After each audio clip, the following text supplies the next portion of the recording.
Before starting the news, we would like to hear your opinion on the following poll. Today's question: how public perception of Robert Mueller changed during his 2-year investigation?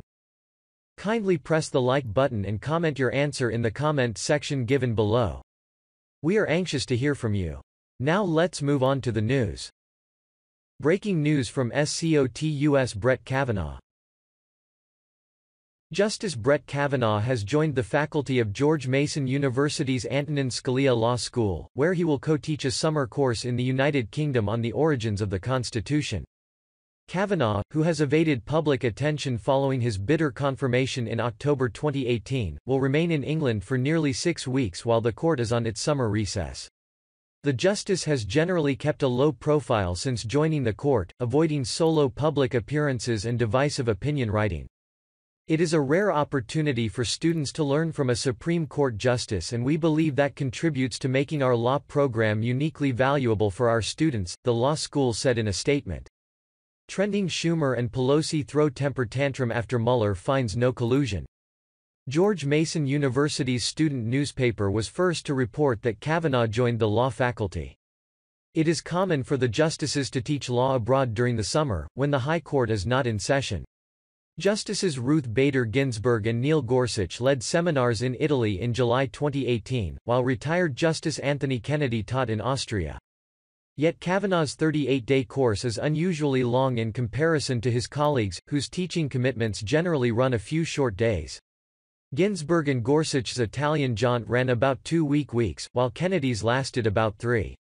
Another round of skirmishes relating to Kavanaugh's confirmation are likely this summer, which may be a factor in his lengthy retreat to the UK.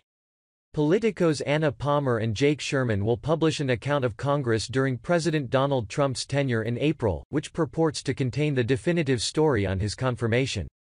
Another book called Confirmation Bias will follow in June from Carl Hulse of The New York Times. Kavanaugh defenders Molly Hemingway and Carrie Severino will publish their own book-length treatment of his nomination this summer, which is meant to preempt forthcoming projects thought to be unflattering, according to Axios.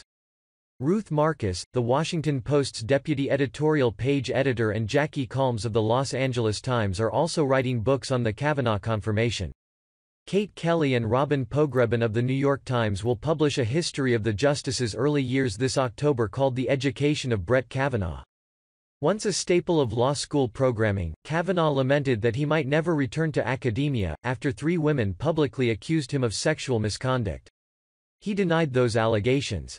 "I love teaching law," Kavanaugh told Senate Judiciary Committee Democrats during his second confirmation hearing in September 2018. "But thanks to what some of you on this side of the committee have unleashed, I may never be able to teach again."